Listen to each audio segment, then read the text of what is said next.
Hello everyone and welcome to Bronze Monkey. Today we are discussing the arms and armor of a 14th century Turkish warrior. Imagine you are a 14th century Turkic warrior, called to arms by the horsetail banners of your lord to raid and fight for your sultan. What weapons would you take with you?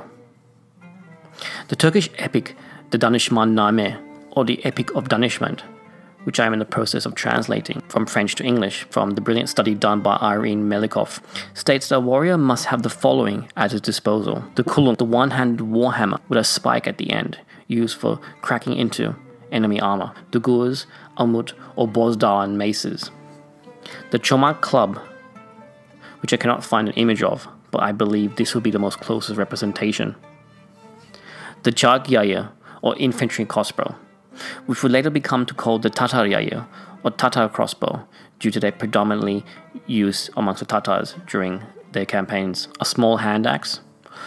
Also, the warrior would have to have the sword with him, the choice depending on his location and preference, of a kılıç, pala, or shamshir. The javelin, lance, and light spear were also weapons used by the horseback warriors, along with a lasso to capture enemies. The jirid being the unique javelin of the mounted horses. He might even have a straight sword like this, or carry a pike. There were so many weapons that a Turkic warrior would carry with him, or choose from. But at all times he would have his bow. That was his main weapon, with its arrows, bow case, and quiver.